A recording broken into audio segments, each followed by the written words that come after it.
tinha costa larga e principalmente salto-pancada arrastado. Isso só se aplicava quando você tinha, de um lado, alguém nessa circunstância e, de outro, ainda que a mulher tivesse fama, tivesse tudo que fosse, que a gente lembra de casos aí, né, absurdos, era o que se defendia. E o pior, no momento da defesa da honra, se destruía a honra da mulher. Então, é como se hoje o crime de feminicídio ele não existisse. Por quê? Porque havia essa tese absurda. Então, estaria se pegando o feminicídio e se destruindo ele. E isso saiu por uma como é que diz? Uma busca, né, incessante desde 2021. Se eu não me engano, foi um deputado, não sei, PDT, alguma coisa. Me parece que foi um deputado do PDT que propôs essa ação. Eu me lembro que foi por conta de uma opção aí que ocorreu, que ainda se levantou essa possibilidade. Quer dizer, a gente, em pleno século XXI, o homem deve estar indo, sei lá para onde, para Marte, Saturno, Urano, sei lá para onde vai. E a gente olha, quer dizer, tem uma legislação que protege a mulher, vem uma tese absurda dessa, usada aqui como se você tivesse o direito de tirar a vida de alguém em cima de um argumento que é seu. Se você tem honra, o outro não tem, eu não entendo essas coisas. É simplesmente absurdo. Mas olha, minha gente, esse é direito. Eu gostaria de deixar uma declaração, um depoimento aqui. Eu recebi essa semana umas 4 mensagens falando exatamente sobre nós do direito.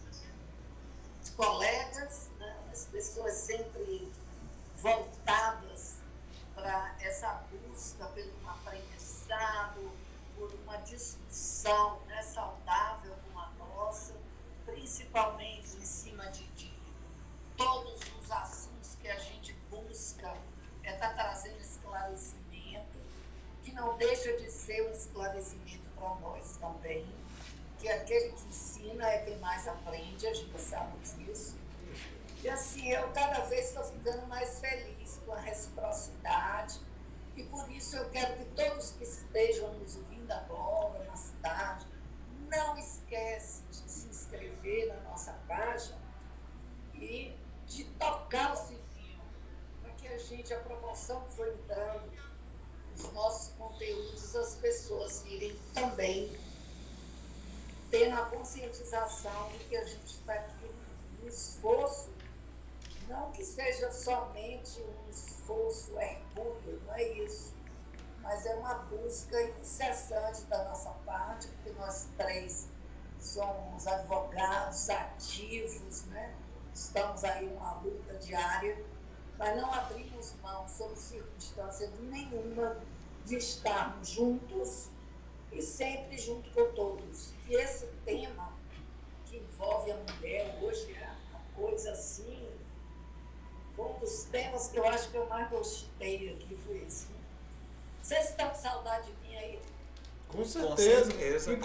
Inclusive, eu trouxe uma bandeira para você, porque tá chegando aí setembro, tá? Eu deixei o de Edson na mão dele. Mostra aí, Edson. A minha já tá aqui, ó. A sua eu vou deixar no carro, viu? A semana que vem. Uma bandeirinha nova. Na minha casa eu tenho algumas, mas não é daqui não. A minha daqui tá, no Brasil está na janela. Agora eu quero essa aí para colocar junto com a sua. Já tá separada. Maravilha. Mas eu fico com saudade dessa banca aí, porque me dá uma realização muito grande. Nessa data especial, né, Augusta? 30 programas, ou seja, 30 semanas. Olha para isso. Somos os únicos, os pioneiros, há 30 semanas no ar. O bom é que, como diz, eu não lembro o nome agora dele, que nada se cria, tudo se copia. Não é até um ditado que tem aí popular, né? Eu não lembro agora quem foi o maestro dessa conjugação, mas nós temos vários colegas aqui na Bahia e por todo o Brasil absorvendo essa ideia e copiando. Então hoje a gente já tem alguma série de podcasts aqui da área jurídica no estado da Bahia, depois do Direito Brasil. Isso impulsionou aí, e muitos colegas próximos da gente, né, que com a mesma ideia, com a mesma intenção, estão aí promovendo diversos debates, discussões, compartilhamento de conhecimento com a sociedade, e isso é muito importante. A gente fica muito feliz por termos sido pioneiros e por a nossa ideia estar sendo tão bem aproveitada pelos outros colegas, né? Agora vamos continuar, porque, Walter, seria interessante a gente falar um pouco. A gente já, Augusto, a gente abriu aqui, não sei se você pôde acompanhar. Inicialmente nós falamos sobre... Walter leu o artigo 5º da Constituição Federal, onde fala sobre a defesa da honra. 5º, inciso 10º. Artigo 5º, inciso 10º. Depois nós falamos quais são as três tipificações com relação ao crime contra a honra. E fizemos um breve comentário sobre o julgamento recente do STF, que trata, é bom a gente deixar a nossa audiência ciente, que a tese de legítima defesa, ela foi, vamos dizer assim, recepcionada de forma contrária, ou seja, não é possível utilizar essa tese de legítima defesa de crime contra a honra no caso do feminicídio. O julgamento é específico com relação ao feminicídio. Nem na fase de investigação. Né? Exato. Em nenhuma fase, dentro do crime de feminicídio, não é mais permitido usar essa tese de legítima defesa. Mas essa é uma tese que ela é utilizada em diversos outros crimes. Então, a gente aqui explicou para a nossa audiência, que é uma audiência, como eu digo sempre, seleta, especial, que tem um conhecimento diferenciado, quais são os crimes contra a honra e como a legislação hoje está tratando o tema. Tá? Isso foi a nossa abertura, Augusto. Você tem alguma coisa a acrescentar para a nossa audiência com relação a essa questão? Na verdade, quem poderia prevalecer por uma questão moral, não poderia, mas principalmente essa decisão há muito de ocorrer, porque a Lei Maria da Penha já tem o quê? 17 anos. Então, assim, 17, acabei de descer no avião, não sei mais nem onde.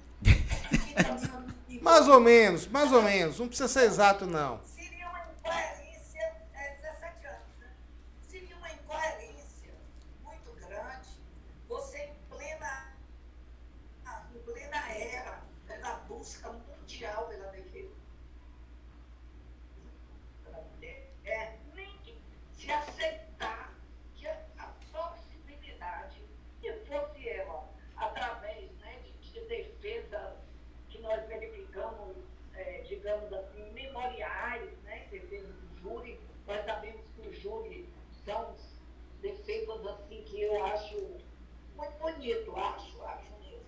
As pessoas colocam ali no espaço de tempo todo o histórico da própria situação e muitas vezes é naquele momento que consegue a absolvição, a condenação. E hoje, a defesa da mulher, o STF, não só sobre isso, mas sobre várias outras coisas, é preciso se posicionar. Nós estávamos, eu espero, parados no aspecto jurídico de crescimento e desenvolvimento de novas teses ou também de modificação de várias delas. Demorou para chegar, mas temos que aplaudir por ter chegado, para que nesse momento a sociedade tenha mais uma informação de como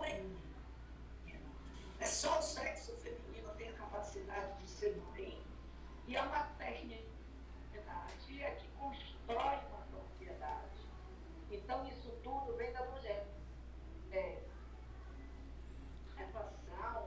A tendência natural é uma distorção de valores, como nós temos visto continuamente, né, ao longo do tempo. Então, a legislação, ela tem que ter... A internet aí está falhando um pouco. A proteção efetiva, sim, eficaz, e o crime de feminicídio não é algo que deve ser aceito sob aspecto algum, nem jurídico,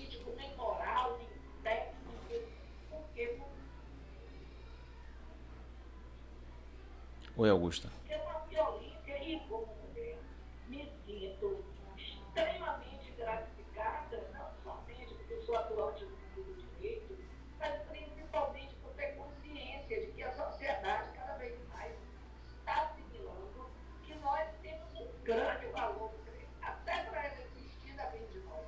E nós precisamos que o mundo jurídico olhe para nós em todos os aspectos políticos, eleitoral, na relação, né, de inserção, por exemplo, de determinadas situações de saúde que não são reconhecidas, porque são exclusivamente femininas, o INSS, o SUS não abraça, as mulheres têm TPM, as mulheres têm uma série de coisas que a sociedade, o mundo jurídico tem que entender, principalmente por ver brasileiro, que nós não somos iguais aos homens e não vamos ser nunca.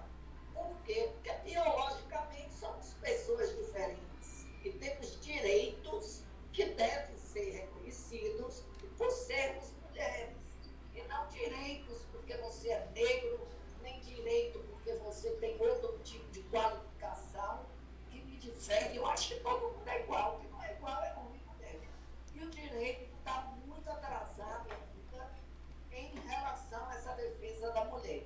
A exemplo de que temos aí na Bahia um estado imenso, 417 municípios, que não existe sequer uma recepcionalidade para as mulheres que sofrem qualquer tipo de violência. Né? Agora, antigamente eram 3, agora aumentou um pouco mais, mas de forma diferenciada, através de ONGs, associações de outras instituições, enquanto que as mulheres cada vez vai sendo colocada de lado, é uma realidade. A Lei Maria da Penha é a única coisa que existe aí em relação à defesa da mulher, que eu acho, inclusive, que tem algumas falhas, mas não é sobre isso que nós estamos falando, mas que ainda é muito pouco, ainda é muito. Eu acho que as mulheres, quando começarem a matar os homens, talvez as pessoas comecem a pensar, velho, que o que a gente vê é só homem matando mulher, só crime de feminicídio, pelo amor. É isso aí. Tem, mas eu não quero entender, né? Eu queria, Augusta, vamos fazer só prestar uma informação aqui ao nosso público, à nossa audiência, que é o seguinte: essa tese de legítima defesa, ela é uma tese que serve, vamos dizer assim, para a defesa de uma agressão injusta. Ela vale para outras situações. No caso do feminicídio, no caso do feminicídio, essa tese ela era utilizada, sem base constitucional, inclusive, para arguir a defesa de, por exemplo, do homem que matou a sua companheira. E ele usava essa tese de legítima defesa dentro desse tipo de crime. É isso que foi proibido. É isso que não é mais permitido. Tá joia? E um dos fatores que fez que o nosso Supremo acolhesse essa ação direta de inconstitucionalidade, que culminou ontem com a decisão unânime, tá, do não acolhimento mais dessa tese, foi por conta de ferir a dignidade da pessoa humana, tá, ferir a igualdade de gênero, e além disso estimular a violência, porque quando o indivíduo pratica a violência, né, que pode ser homem ou mulher, como eu disse, porque pode ser duas companheiras, não é? Pratica essa violência, tá? Ela se vê nessa possibilidade de sair ilesa. Então isso, graças a Deus, foi enterrado ontem e por sorte aí não teremos mais as cenas que víamos há uns anos atrás. Às vezes, exato. Às vezes até essa tese era usada de forma, vamos dizer, injusta, né? Sim. Na maioria das vezes, porque se estava comprovado ali, né, o abuso, e como a Augusta mesmo mencionou, dependendo do réu, né, da condição financeira do réu, ele usava esse benefício e muitas vezes, né, alguns tiveram sucesso no uso dessa tese. Razão pela qual, na época, o deputado aí do PDT argumentou, né, para o STF a impossibilidade do uso da tese, razão pela qual o tribunal foi obrigado a se manifestar e, com essa decisão, nós temos aí uma uniformização em relação ao procedimento que vai valer pro Brasil, no Brasil inteiro, em todos os âmbitos do judiciário. Só uma correção. A ação foi proposta pelo partido. Não pelo não pelo deputado em si, né? Não pelo deputado em si. Né? Pensei que tinha sido deputado. Não, Mas foi acho que pelo foi o partido. deputado que iniciou isso. Não, foi o PDT. Ele utilizou o argumento, mas quem assina a representação Tá. é o partido, é a sigla. Partido Por isso que o STF teve que se manifestar, né? Porque se fosse ele, teria ido para o STJ. Mas o importante é que nossa audiência saiba que agora, a partir de hoje, né, ou a partir desses dias aí atrás, um mês para cá, essa tese de legítima defesa, no caso dos crimes do feminicídio, não pode mais ser utilizada. Tá? Se você tiver alguma dúvida, alguma pergunta, já compartilhe aqui com a gente no chat. Né? A nossa audiência aqui, as pessoas vão chegando, vão deixando o like. Obrigado por estarem aqui assistindo. E como nós estamos falando, vai deixando o like e vai compartilhando. Pois não, Augusta? E essas teses absurdas, né, elas começam a ser tão repetitivas, a gente não vê só em relação a isso. A gente que é do mundo do direito, né, constata uma série de absurdos, de excrescências que existem no mundo jurídico. Mas, e a relativização da vida é que faz com que isso seja tão repetitivo que as pessoas e a sociedade comecem a encarar como uma normalidade. Minha amiga Augusta, olha só, não esqueça que os advogados têm uma capacidade criativa, tá, de desenvolver teses e não vai demorar muito a aparecer uma outra tese, né, que venha com uma roupagem diferente, mas que na prática vai substituir esta aí, entendeu? E quem sabe até pegar teses que já existam e são aplicados para determinadas situações, como a tese da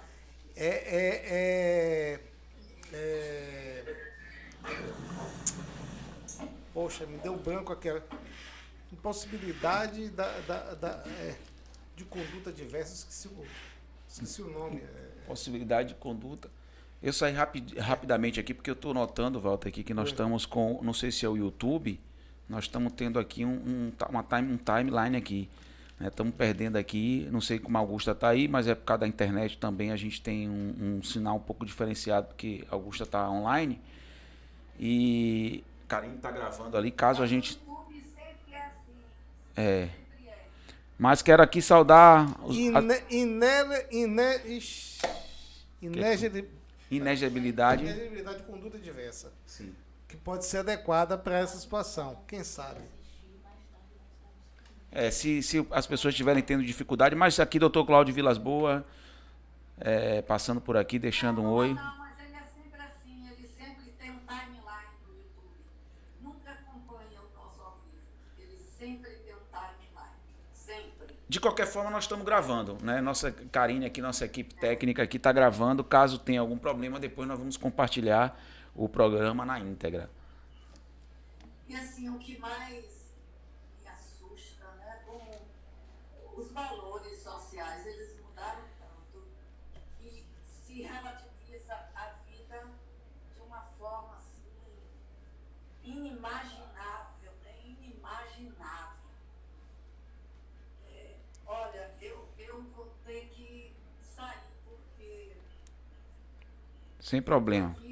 Não dá para ficar... Não, tranquilo. Sua presença já abrilhantou o programa. Sem dúvida, Walter. Isso aí. Por isso que eu amo vocês, porque vocês são apaixonados. E aí só dizem que eu quero... Olha, hoje, Augusta, hoje a gente está sem caneca, porque a caneca nova, com patrocínio de Augusta Creis Advogados, quer dizer, Creis Advogados, né? Tá vindo aí. Então, depois do 30º programa, nós vamos ter aí canecas novas. Tá bom. Ó, mas olha, beijo aí para todo mundo e as mulheres se unam. Se não houver união para que a gente modifique legislação, conceitos, teses e etc., nada acontece. Quer esperando inteiro na sociedade para que as coisas comecem a se modificar. Vamos entrar, vamos nos unir, vamos buscar um ao outro para dar tempo, conhecimento, busca, vamos se candidatar, vamos armar no executivo, no legislativo, no judiciário, onde for, para que a gente consiga mudar esses conceitos retrógrados. É isso aí. Grande estar aqui com você. No 31º estaremos juntos futuramente, tá bom? Tá jóia, Augusta. Um abraço, Augusta. Boa viagem, hein? Boa viagem, bom trabalho aí nas terras cariocas. Então é isso. Augusta. Tá bom, abraço. Tá joia? Deu a deixa pra gente.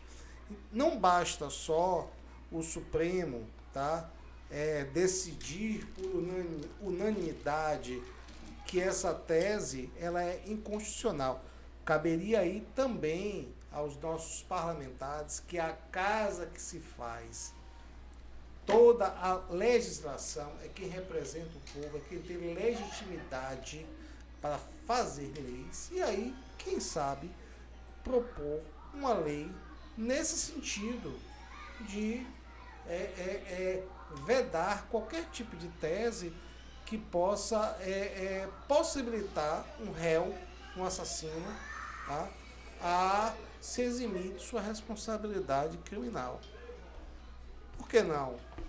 A gente... Por enquanto está no campo de uma jurisprudência, que, como a gente sabe muito bem, as decisões do Supremo hoje são uma, amanhã outra. Menos questões mudam. Exato. Então, amanhã depois, uma outra composição pode mudar e derrubar essa decisão. Com certeza, Walter. Né? E o relator desse projeto, né, dessa decisão foi Dias Toffoli, que tem diversas decisões, né? Ele vem da advocacia, ele tem aí, né, quem acompanha a carreira dele como jurista sabe das mudanças, né, que ele vem ao longo dos anos aí se posicionando de forma contrária àquilo que ele praticava lá atrás. O próprio Alexandre também, né, que o colega, que eu tive a oportunidade em São Paulo de tê-lo como advogado em diversas situações, inclusive em eventos da OAB, participamos juntos de muitos eventos, ele como palestrante, lançando livro e tal, envolvido na questão criminal, e ele deixou vários depoimentos, várias manifestações públicas. A internet, infelizmente, felizmente nesse caso, ela é uma grande ferramenta. E hoje ele tem posicionamentos absolutamente contrários àquilo que ele pregava lá anteriormente. Mas não é só isso. Você falou 2 exemplos de pessoas que mudaram o seu entendimento, sua visão de mundo, jurídico, depois que entraram na magistratura. E eu estou falando dessas mesmas pessoas que deram decisões, não só essas, outros ministros, né, deram decisões contraditórias. Um período, a própria prisão em segunda instância, que em um primeiro momento o STF decidiu, não é? De uma forma mudou. Que em segunda instância já poderia ser recolhido preso o sujeito. Depois, e aí, misteriosamente, o entendimento, acho que 2 anos depois, ou 3 anos depois, mudou e favoreceu muitos outros réus. Exato. Então, assim, tem que se passar, tudo bem, é válida essa decisão, é um gesto, mais um gesto político do nosso Supremo, mas essa decisão ela tem que ser definida, quer dizer, o tema tem que ser definido pelo nosso Congresso, que é lá onde se faz as leis. E é importante que os nossos parlamentares se movimentem, se já não se movimentaram, porque, pessoal, são tantos projetos legislativos que é um emaranhado, entendeu? Então, talvez até, eventualmente já tenha, mas nós não estamos sabendo ainda. Caso não tenha, é uma deixa para se propor.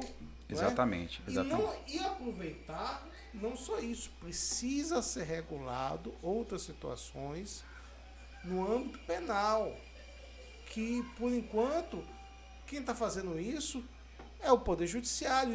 E o Poder Judiciário ele não pode criar leis. Não tem essa competência, exatamente. Não pode. Quando você falou das nossas casas legislativas, aí é bom para a nossa audiência ficar ciente disso.